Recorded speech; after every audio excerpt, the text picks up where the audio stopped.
Welcome back to Close Up. The 2nd Congressional District now features a primary challenge for incumbent Democratic Representative Maggie Goodlander. Nashua State Rep Paige Beauchemin has thrown her hat in the ring, and she joins us this morning in studio to discuss her campaign. Representative, thank you for being here. Thank you so much for having me. I am very excited to share this campaign with people. So tell us a little bit about who you are and why you're running. Thank you. So I was born and raised in New Hampshire, all around southern New Hampshire, and graduated from Concord High. I come from a working class family, and I've been living in Nashua since 2018 with my husband, who works in geology, and my 3 kids, who are 12, 10, and 7. I've been a nurse for about 15 years, a maternal child health nurse with a focus in health equity and mental health. I've worked in hospitals, clinics, I've worked in health tech, built public health programming, and a lot of what I've done is work as an educator. So I teach childbirth education. I, as you said, became a state rep in a special election in 2023. And the reason that I did that is because it's really important to me that the working people from my ward have a working person that can represent them and knows, what their life is like. And I'm assuming that's the same reason now you're running for Congress. So tell us a little bit about what Congresswoman Goodlander, as a fellow Democrat, did or did not do, in your opinion, that earned this challenge. Yeah, and I really appreciate that question. I think it's very important. I like to think of it as me running for Congress as opposed to running against someone, but of course that's the reality. What I'd say is, regardless of how we feel about millionaires, only 2% of Congress are working people. And I think the millionaires are well represented already. I think it's time for working class people to be represented. There's a few things that policy-wise we really differ on. The first one is ICE. And so Congresswoman Goodlander voted for the Lake and Riley bill, which has enabled ICE to be what they are right now. She also signed the letter congratulating ICE and urging communities to work more with them. I, on the other hand, work with communities who are being affected by ICE to make sure that their families get support. Another issue is the war in Gaza.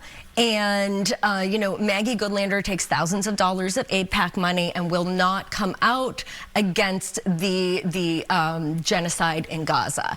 And I want to be very clear. What happened on October 7th is horrible. And I unequivocally denounce any kind of anti-Semitism. At the same time, I think that it's time for us to stop using taxes to fund human suffering.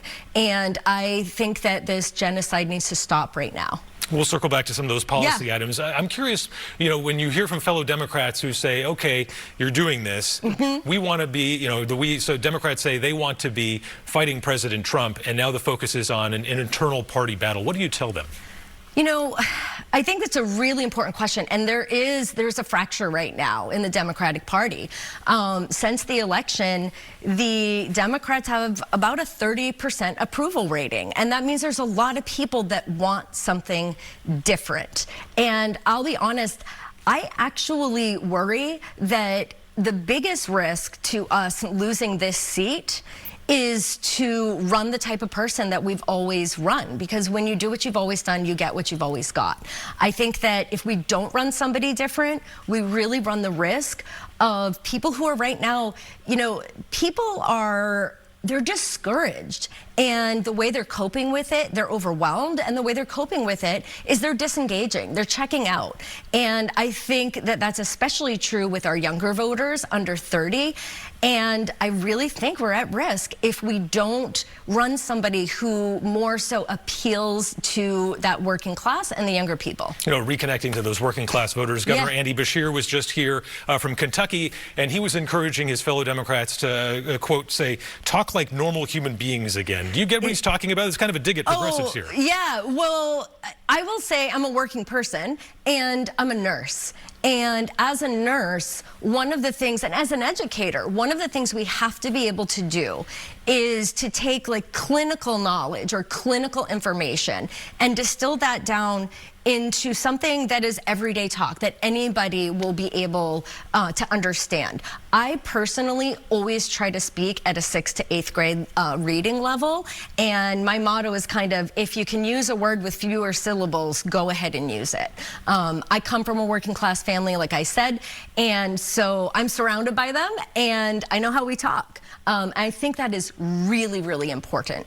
I also think it's important to be talking about what really matters to people, which is affordability, right? I want to get people in houses. I want people to have food to eat. I want high quality education. And of course, as a nurse, people have to have health care. We're in a crisis right now. You know, you mentioned immigration, and you gained some attention for social media in which you're personally responding when you hear reports of immigration and customs enforcement agents in Nashua. Why do you feel it's important to get out there and do that and be out there? Yeah, so I first want to say, you know, it was misconstrued as me trying to obstruct ICE, and that is absolutely not what is done. What I do is I work with, you know, I want to be there if somebody is being detained, because we know that citizens are being disappeared from the street. And so we want to be able to record them, record ICE when they're taking somebody, just because we know that that has a better chance of making sure that it's a safer situation than it might otherwise be. The other reason is because I try to get the person's name so that we can get in touch with their family and make sure their family knows where they are, because a lot of times people don't even know why somebody didn't come home.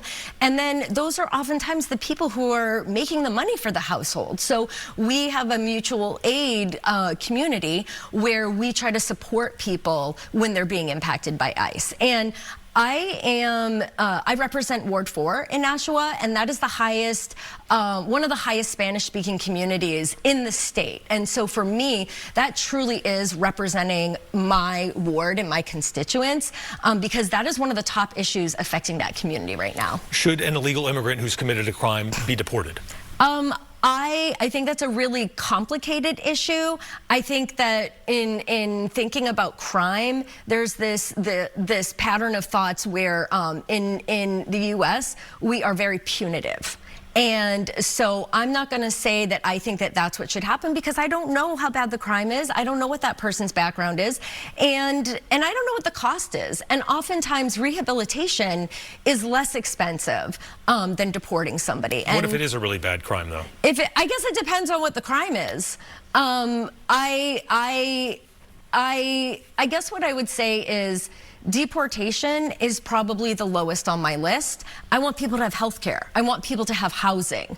You know, it doesn't matter if they're safe from crime if they're living on the streets and they don't have food to eat. So I guess what I would say is I'd like to focus on the issues that impact everyday people, and immigration has been used to divide us. And that's why I don't love the issue and talking about it in that way, because I don't want to give it more attention.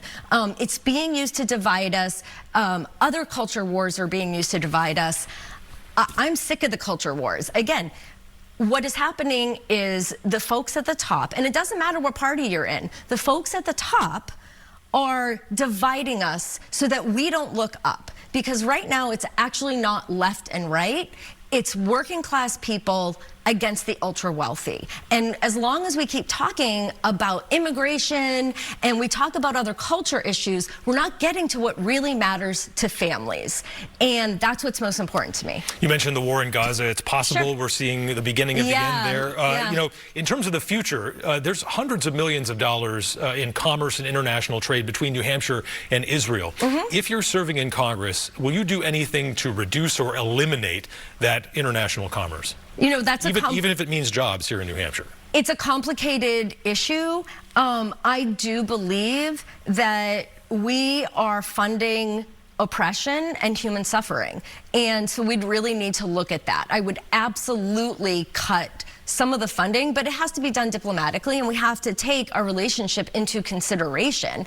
But we're spending way too much money there. People here are hungry, they're not getting health care, they're unhoused, and here we are sending like $70 million a day to fund a war and to kill babies.